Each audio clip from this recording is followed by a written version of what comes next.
Hi friend, स्वागत है आपका हमारे यूट्यूब चैनल पर। तो फ्रेंड्स, अब तक की मैंने कम से कम 9 वीडियो मिक्स प्रैक्टिस की बना दी है। ठीक है, मिक्स प्रैक्टिस की 9 वीडियो बना दी है। ठीक है, तो उन्हें देख लेना टॉपिक वाइज मोस्ट इंपोर्टेंट को जितने भी ऑल टॉपिक थे, आईसीजी, एयरफोर्स, नेवी वगैरह में ऑल डिफेंस एग्जाम्स के लिए। ठीक है, मिक्स प्रैक्टिस चली है। फिजिक्स की मिक्स प्रैक्टिस। ठीक है, जो physics very important previous year exam के जितने भी मोस्ट इंपोर्टेंट क्वेश्चन थे, ठीक है, यहाँ पे मैं कराने वाला हूँ। तो आप ध्यानपूर्वक देखते रहिए। ठीक है, और हाँ, जितने भी प्रीवियस ईयर एग्जाम पूछे गए मैंने यहाँ पर वही मैंने इंक्लूड किए हैं क्वेश्चन भी जितने। ठीक है, वेरी इंपॉर्टेंट क्वेश्चन। अगर वीडियो अच्छी लगे तो लाइक कर देना। ठीक है, और चैनल सब्सक्राइब कर लेना। ठीक है, और हाँ, और जो यूपी पुलिस असिस्टेंट ऑपरेटर वाले जिसमें साइंस के क्वेश्चन पूछे जा रहे हैं ना, उनके लिए वेरी इंपॉर्टेंट क्वेश्चन है प्रीवियस ईयर के। ठीक है, और एसएससी वगैरह में सभी में जितने भी साइंस के क्वेश्चन पूछे जाते हैं उनसे रिलेटेड मतलब ऑलमोस्ट इंपॉर्टेंट क्वेश्चन है। ठीक है, अब तक मैंने कम से 165 क्वेश्चन मतलब क्वेश्चन की 9 वीडियो बना दी। ठीक है, कम से कम 100 क्वेश्चन पहले बनाए थे, पहले वाली वीडियो में उनसे 4 वीडियो बनाए थे, फिर उसके बाद 165 क्वेश्चन मैंने 3-4 वीडियो बना दी। ठीक है, इसे 9 वीडियो हो गई। ठीक है, चलो इंस्टाग्राम टाइम वेस्ट करते हुए चलो 166 में क्वेश्चन। 166 में क्वेश्चन कहता है कि गलगंट जो गोइट्रे होता है नामक रोग किसकी कमी से होता है। जो गोइट्रे नामक रोग होता है वो किसकी कमी से होता है। गलगंट नाम का जो रोग होता है वो किसकी कमी से होता है, तो बताइए। ये होता है आयोडीन, जो नमक। किसकी कमी होता है, नमक।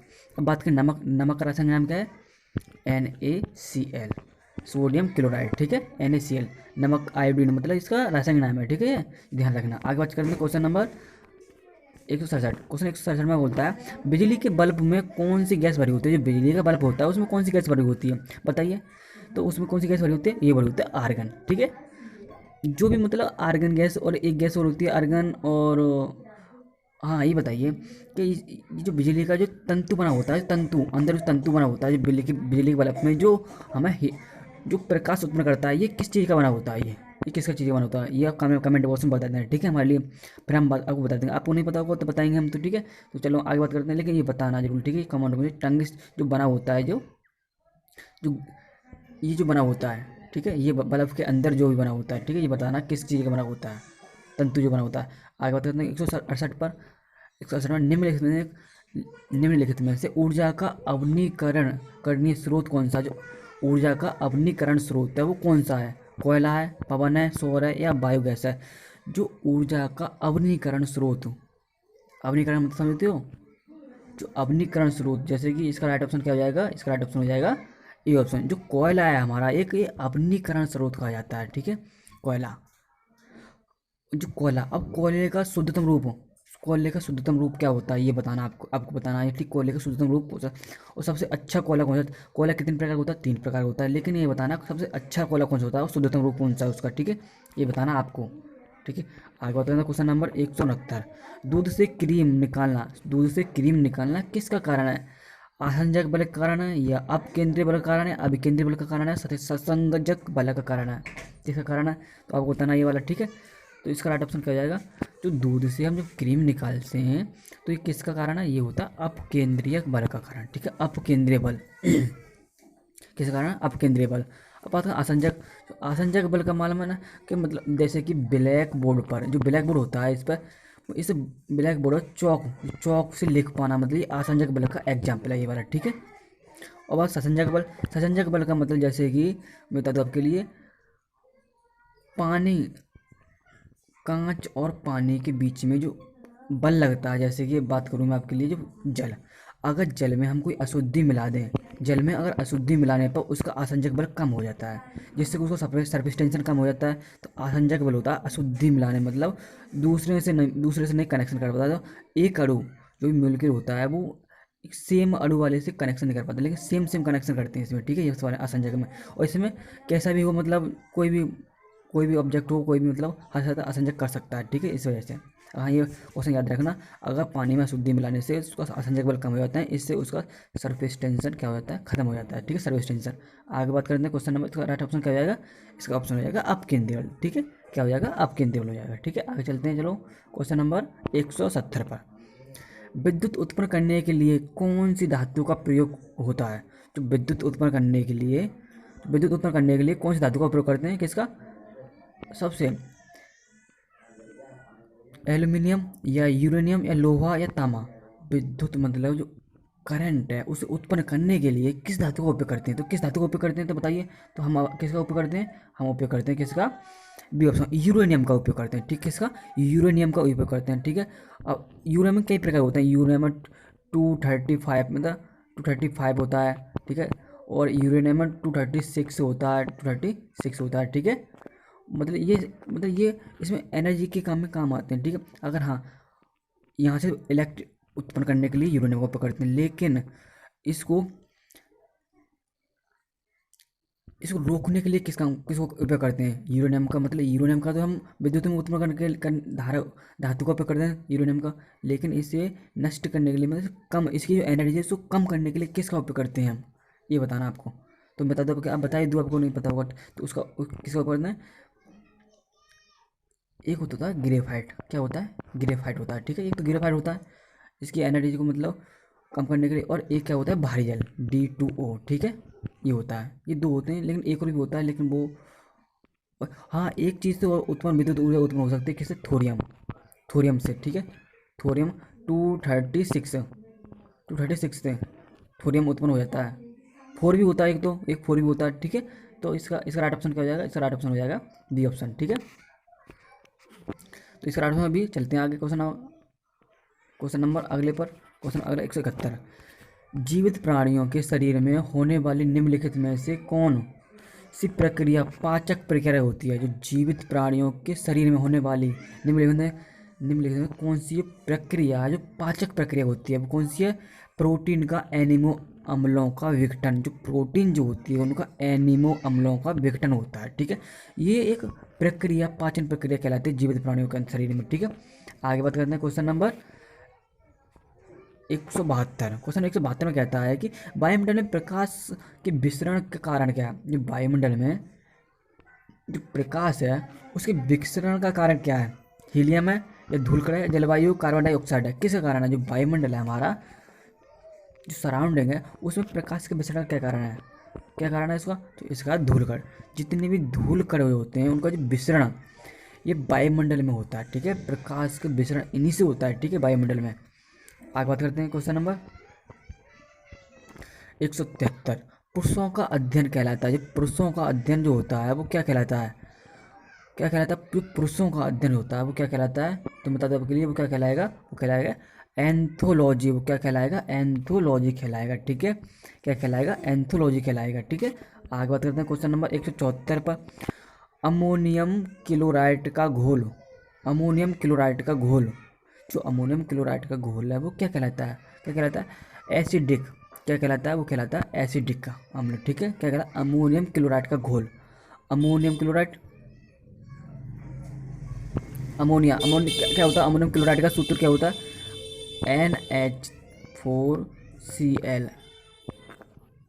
ये होता है। ठीक है, NH4Cl अमोनियम क्लोराइड। ठीक है, आगे चलते हैं क्वेश्चन नंबर 175, उत्तल लेंस की क्षमता। जो उत्तल लेंस की क्षमता जो होती है वो कैसी होती है, उत्तल लेंस क्षमता पूछी है, शून्य होती है या ऋणात्मक होती है, धनात्मक होती है, तो कैसी होती है, इनमें से कोई नहीं।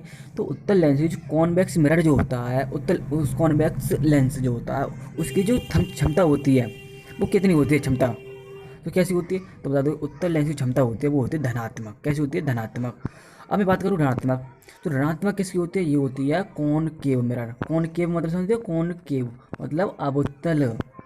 ठीक है, अवतल लेंस की क्या होती है, ऋणात्मक होती है। अगर बात करूँ शून्य, अगर शून्य बात करूँ तो ये होती है समतल, प्लेन लेंस की, समतल की। ठीक है, समतल, समतल लेंस की होती है। ठीक है, ये क्या शून्य होती है। आगे बात करते हैं क्वेश्चन नंबर, इसका राइट ऑप्शन क्या हो जाएगा, सी ऑप्शन। ठीक है, आगे चलते हैं क्वेश्चन नंबर 176 पर, घूर्णन करती एक गोली मेज पर अचानक एक लड़का आकर बैठ जाता है। घूर्णन करती हुई एक गोल मेज, मतलब जैसे मतलब घूम रही है, कोई गोल मेज घूम रही है, उस पर अचानक एक लड़का आकर बैठ जाता है, तो मेज के कोणीय वेग पर क्या प्रभाव पड़ेगा।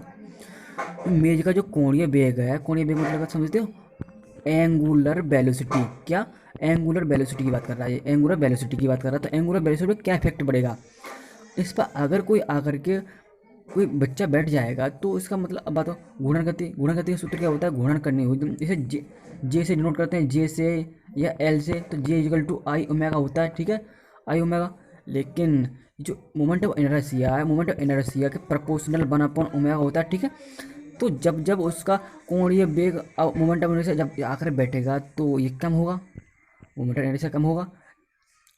और यहाँ पर कह रहा है ये कोणीय वेग पर क्या फर्क पड़ेगा, लेकिन लड़का तो बैठ रहा है, ठीक है। तो अगर मोमेंट ऑफ इनर्शिया बढ़ेगा, चूँकि जब ये पता है ना मोमेंट ऑफ इनर्शिया एक गति का विरोध करता है, ये पता है ना आपको। तो गति जब विरोध करेगा तो ये क्या होगा, ये बढ़ेगा, तो इससे मोमेंट ऑफ इनर्शिया कम होगा, ठीक है। अब यहाँ पूछ रहा है तो मोमेंट ऑफ इनर्शिया गति का विरोध करेगा तो मोमेंट ऑफ इनर्शिया यहाँ पर रुकेगा तो कम होगा यहाँ पर, ठीक है। तो ये कहेगा सॉरी यहाँ पर मतलब मोमेंट ऑफ इनर्शिया बढ़ जाएगा ना, जब बढ़ेगा तो यहाँ पर क्या हो जाएगा, ये घट जाएगा, ठीक है। एंगुलर वेलोसिटी घट जाएगी, ठीक है। ये समझ नहीं आया आपके लिए, आप इस समझा दो, ठीक। तो आई proportional omega one upon omega, ठीक है। जब जब किसी ऑब्जेक्ट में गोल मेज पर मोमेंट ऑफ इनर्शिया गति का विरोध करता है तो मोमेंट ऑफ इनर्शिया बढ़ेगा। जब गति का विरोध करता है रोकने के लिए बल तो लगाएगा, तो इस वजह से ये क्या होगा, कोणीय वेग कम हो जाएगा, ठीक है। इस वजह से कम हो जाएगा। आगे बात करते हैं क्वेश्चन नंबर 177 पर। पारा का निम्नतम हिमांक कितना, जो पारा जो होता है उसका निम्नतम हिमांक कितना होता है, हिमांक -69 डिग्री, -39 डिग्री, -4 डिग्री या 0 डिग्री क्या होता है। तो 177 पर जो होता है पारा, 177 में क्वेश्चन है, पारे का जो निम्नतम हिमांक है वो क्या कहलाता है, वो होता है कितना, -39 डिग्री होता है, कितना, -39 डिग्री होता है, ठीक है। आगे बात करते हैं क्वेश्चन नंबर। और ये 0 डिग्री, 0 डिग्री का 0 डिग्री का पानी बर्फ बन सकती है, ठीक है। और -4 डिग्री, -4 डिग्री, अब 4 डिग्री सेल्सियस की बात कर लें। 4 डिग्री सेल्सियस पर क्या पानी का घनत्व मैक्सिमम होता है, जो डेंसिटी जो होती है, जो घनत्व जो होता है, डेंसिटी कितनी होता है, मैक्सिमम होती है 4 डिग्री सेल्सियस पर।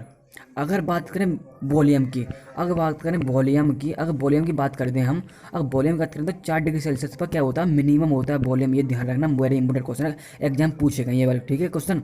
अगर वीडियो अच्छी लगे तो लाइक कर देना, क्या 4 डिग्री सेल्सियस पर जो वॉल्यूम जो होता है, आयतन वो तो कम होता है लेकिन मिनिमम होता है, लेकिन 4 डिग्री सेल्सियस पर क्या डेंसिटी मैक्सिमम होती है, यह ध्यान रख ले, ठीक है। आगे बात करते हैं क्वेश्चन नंबर 178 पर। क्वेश्चन 178 में बोलता है थर्मामीटर चमकने वाला पदार्थ क्या है, जो थर्मामीटर चमकने वाला पदार्थ है वो क्या है, तो क्या है वो बता दो, तो वह पारा। थर्मामीटर से चमकने वाला जो पदार्थ है वो पारा कहलाता है, ठीक है। आगे बात करते हैं क्वेश्चन नंबर 179 पर। क्वेश्चन 179 कहता है कि सबसे विषैली मछली कौन सी है, सबसे विषैली मछली जो होती है वो कौन सी होती है, तो कौन सी होती है सबसे विषैली मछली, बोलते हैं पाषाण मछली। तो पाषाण मछली जो होती है वो सबसे विषैली मछली होती है, ठीक है, पाषाण मछली। आगे बात करते हैं क्वेश्चन नंबर 180 पर। क्वेश्चन 180 में बोलता है कि भूमि में पौधों की जड़ों के लिए उपलब्ध जल,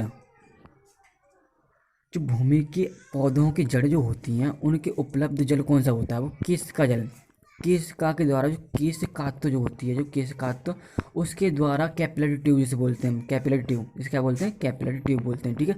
उसके द्वारा उसका ही जल जाता है पेड़ों की जड़ों में, ठीक है, उन्हीं के द्वारा। और कैपिलरी ट्यूब का हम उपयोग कई जगह उपयोग कर सकते हैं, जैसे कि आप बताते हो के लिए, जैसे कि दिया होता है हमारा, जो गांव में दिए जो जलाते हैं जब लाइट वगैरह नहीं आती है, तो जो दिए जलता है ना ऊपर जो जला देते हैं, ठीक, उजाला करने के लिए, उसमें जो तेल चढ़ता है वो भी कैपिलरी ट्यूब का एग्जाम्पल है। वेरी इंपॉर्टेंट क्वेश्चन, ठीक है, वो भी एक कैपिलरी ट्यूब का एग्जाम्पल है। और बात करें पेड़ों की जड़ों में पानी चढ़ना ऊपर, ठीक है। और कोई तौलिया, अगर तौलिया को हम कोई बाल्टी में ऊपर टांग दें ऐसे थोड़ा सा, तो धीमे धीमे करके वो सारी पिघल जाए, मतलब भीग जाएगी, ठीक है। इस वजह से वो कैपिलरी ट्यूब का भी एग्जाम्पल है, ठीक है। वेरी इंपॉर्टेंट क्वेश्चन ये वाला, ठीक है। आगे बात करते हैं क्वेश्चन नंबर 181। जीवाश्मों की आयु निर्धारित करने के लिए कौन सी विधि अपनाई जाती है, जो जीवाश्मों की आयु निर्धारित करने के लिए कौन सी विधि अपनाई जाती है, कौन सी विधि अपनाई जाती है, कार्बन डेटिंग विधि। जो कार्बन डेटिंग विधि है ये अपनाई जाती है जीवाश्मों की आयु, मतलब उनकी एज डिफाइन करने के लिए, ठीक है।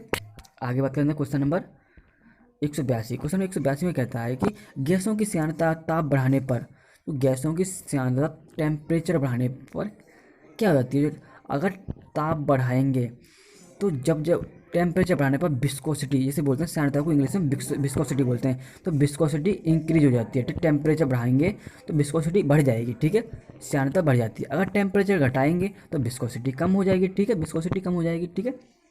और विस्कोसिटी का मतलब किससे डिनोट करते हैं, ये डिनोट करते हैं ईटा बोलते हैं, ठीक है, इस तरह से ईटा से डिनोट करते हैं, ठीक है। इसे आगे बात करते हैं क्वेश्चन नंबर 182 पर। क्वेश्चन नंबर 183 में चलते हैं। 182 में जेम्स चैडविक निम्नलिखित किसकी खोज, जो जेम्स चैडविक थे उन्होंने किसकी खोज की थी, जेम्स चैडविक ने, तो किसी की थी, न्यूट्रॉन की, न्यूट्रॉनिक खोज की थी, ठीक है, जेम्स चैडविक ने, ठीक है।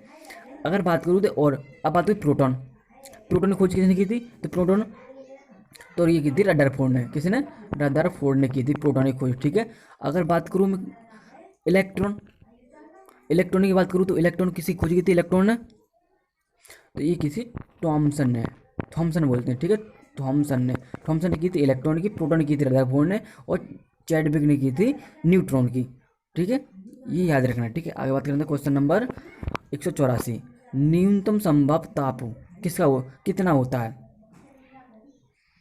न्यूनतम संभव टेम्परेचर कितना हो सकता है, न्यूनतम संभव टेम्परेचर कितना हो सकता है, ये ये तो गलत है, ठीक है, ये यहाँ गलत है यहाँ पे, ठीक है। कितना होता है मैं बता दूँ आपके लिए, -273 केल्विन में होता है, ठीक है, -273 केल्विन में होता है, ठीक है, ये याद रखना, न्यूनतम संभव टेम्परेचर ये माना गया है, ठीक है, सेल्सियस में नहीं माना जाता, केल्विन में माना जाता है, ठीक है। आगे बात करते हैं क्वेश्चन नंबर 185, गुरुत्वाकर्षण के नियमों के आविष्कारक कौन थे, जो गुरुत्वाकर्षण नियमों के जो आविष्कारक थे, गुरुत्वाकर्षण का नियम दिया था वो कौन थे, किसने दिया था गुरुत्वाकर्षण नियमों का आविष्कारक, आइंस्टीन ने दिया था, या कोपर्निकस ने, या गैलीलियो ने, न्यूटन ने, किस भैया ने दिया था, ठीक, किसने दिया था बता दो आपके लिए, बताइए, तो किसने किया था, जो गुरुत्वाकर्षण के नियमों का जो आविष्कार किया, तो ये किसने किया था, जो गुरुत्वाकर्षण नियमों का जो आविष्कार किया था वो किसने किया था, ये किया था न्यूटन भैया ने, ठीक है, न्यूटन भैया ने किया था किसका, गुरुत्वाकर्षण नियमों का आविष्कार, ठीक है। आगे बात करते हैं क्वेश्चन नंबर 186 पर, क्वेश्चन 186 में चलते हैं। तो विद्युत धारा का ऐसा ही मात्रक, विद्युत धारा का ऐसा ही मात्रक होता है, इलेक्ट्रिक करंट का ऐसा ही मात्रक क्या है, तो क्या है, एम्पियर, क्या है इसका मात्रक, एम्पियर है, ठीक है, क्या है। अगर बात करें कूलम, तो कूलम तो चार्ज की यूनिट होती है, ठीक है, चार्ज की, वाट, वाट किसी किसी होती है, तो वाट शक्ति की होती है, ठीक है, किसकी, शक्ति की, ठीक है, शक्ति की यूनिट होती है, ठीक है। अगर बात करें हम विद्युत ऊर्जा मतलब इलेक्ट्रिकल एनर्जी की बात करते हैं हम, इलेक्ट्रिकल एनर्जी की बात करें तो ये किसकी यूनिट होती है, अब इलेक्ट्रिकल एनर्जी कोई, ये तो पावर की यूनिट होती है, शक्ति की, ठीक है। अगर बात करूँ धारा, अब बात करूँ वाट, वाट प्रति किलोग्राम, वाट प्रति किलोग्राम, वाट तो किसकी यूनिट होती है, तो वाट किलोग्राम, सॉरी मैं गलत लिख रहा हूँ, वाट किलोग्राम होती है, ठीक है, वाट किलोग्राम, वाट किलोग्राम किसकी यूनिट होती है, तो किसकी होती है, ये होती है इलेक्ट्रिकल एनर्जी, किसकी, इलेक्ट्रिकल एनर्जी की यूनिट होती है, ठीक है, वाट किलोग्राम। आगे बात करते हैं क्वेश्चन नंबर, इसका राइट ऑप्शन क्या हो जाएगा, इसका राइट ऑप्शन होगा बी ऑप्शन, ठीक है, मैं बताया था विद्युत धारा का मतलब ऐसा ये होता है, ठीक है। आगे चलते हैं, चलो ठीक है, क्वेश्चन नंबर 187 पर, लालटेन की बत्ती में मिट्टी का तेल बराबर ऊपर चढ़ता है, आ गया ऑप्शन, देख लो, बताया था मैंने ऑप्शन, किसके कारण चढ़ता है, क्यों होता है, ये होता है सरफेस टेंशन के कारण, और ये किसके बराबर ऊपर चढ़ता है, और क्या चढ़ता है, ये चढ़ता है कैपिलरी ट्यूब के कारण, ठीक है, सरफेस टेंशन, जितना सरफेस टेंशन कम होगा उतनी ऊंचाई तक ये चढ़ जाएगा कैपिलरी ट्यूब, ये पता है कैपिलरी ट्यूब का एरिया, जो लंबाई तो अधिक होने पर व्यास जितना कम होगा, व्यास उतनी ऊंचाई तक कैपिलरी ट्यूब में तेल चढ़ जाएगा ऊपर, ठीक है, तो ये सरफेस टेंशन के कारण होता है, इस वजह से, ठीक है। आगे बात करते हैं क्वेश्चन नंबर 188 पर, यांत्रिक ऊर्जा को विद्युत ऊर्जा में बदलता है, जो यांत्रिक ऊर्जा को विद्युत ऊर्जा में बदलता है वो क्या बदलता है, तो ये बदलता है लाउड स्पीकर, ठीक है, सितार। अब बात करूँ मैं सितार जो होता है बजाने वाला, ठीक है, ये तो डायनामो, पहले डायनामो की बात करूँ तो डायनामो जो होता है वो किसका होता है, ये डायनामो यांत्रिक लाउड स्पीकर, अरे यार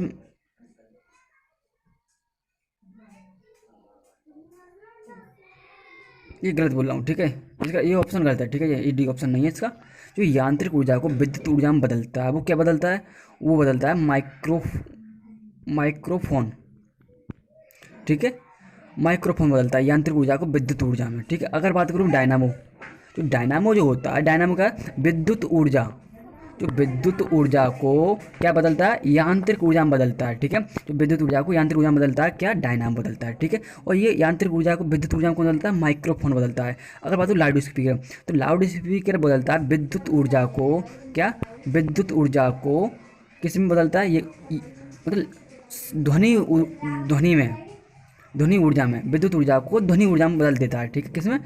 विद्युत ऊर्जा को, इलेक्ट्रिकल एनर्जी को साउंड एनर्जी में बदल देता है। ठीक है, लाउड स्पीकर, ये इसमें ऑप्शन गलत लग गया है। ठीक है, ये वाला, लेकिन इसका राइट ऑप्शन क्या हो जाएगा? ये हो जाएगा माइक्रोफोन। ठीक है, विद्युत ऊर्जा को, यांत्रिक ऊर्जा को विद्युत ऊर्जा में माइक्रोफोन बदलता है। ठीक है,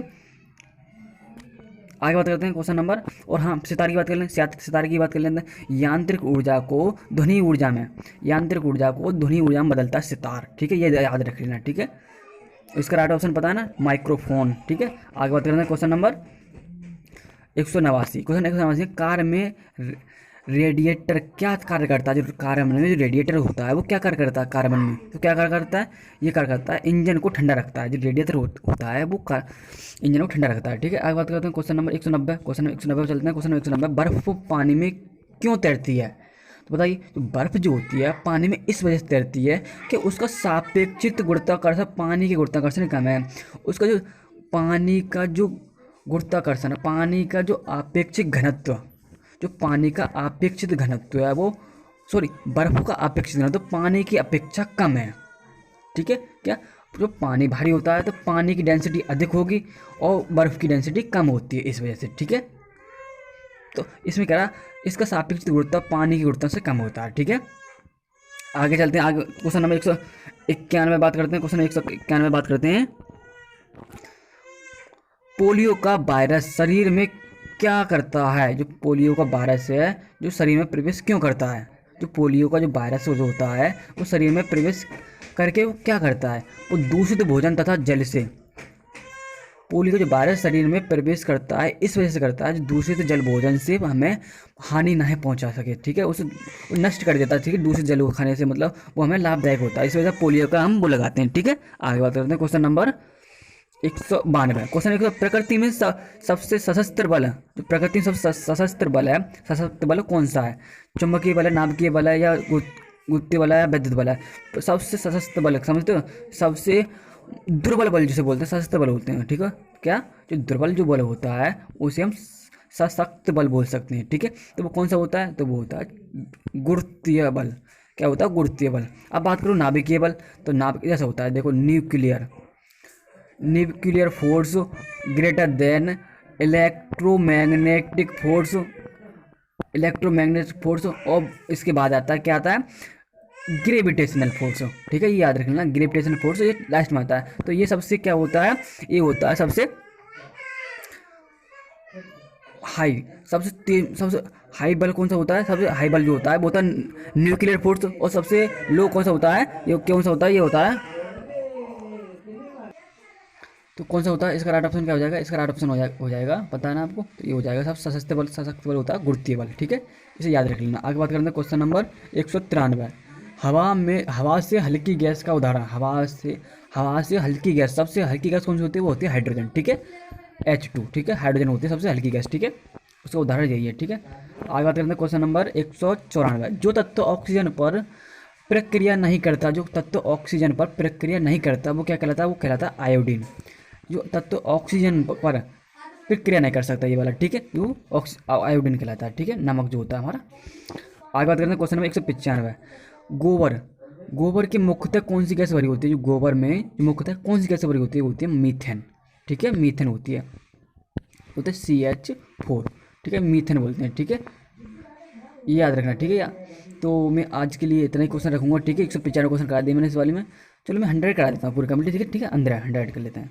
चलो जल्दी जल्दी करा देता हूँ। हाँ, 196 क्वेश्चन कहता है, ध्वनि का ताराव्य किस पर निर्भर करता है? ध्वनि का जो ताराव्य किस पर निर्भर करता है? आयाम पर, वेग पर, आकृति पर, तीव्रता पर, किस पर निर्भर करता है? तो ध्वनि का ताराव्य वो करता है निर्भर किस पर करता है? आवृत्ति पर, किस पर? फ्रीक्वेंसी पर, जो फ्रीक्वेंसी पर निर्भर करता है। ठीक है, फ्रीक्वेंसी। अगर बात करें फ्रीक्वेंसी, तो हम बात करते हैं F=V/λ होता है। ठीक है, अगर फ्रीक्वेंसी बढ़ेगी तो इसकी वेवलेंथ कम हो जाएगी। ठीक है, अगर फ्रीक्वेंसी बढ़ेगी तो साउंड ऑफ वेव्स बढ़ जाएगी, तो वेलोसिटी ऑफ साउंड, ध्वनि का वेग बढ़ जाएगा। अगर फ्रीक्वेंसी बढ़ी तो ध्वनि का वेग बढ़ जाएगा। ठीक है, ये क्वेश्चन पूछा गया है एग्जाम में। ठीक, कई बार यहाँ पूछा ध्वनि का तारव्य क्या होता है? ध्वनि का तारव्य आवृत्ति पर निर्भर करता है। ठीक है, ये याद रख लेना। ठीक है, अब बात करें आयाम की अगर बात कर लें हम, तो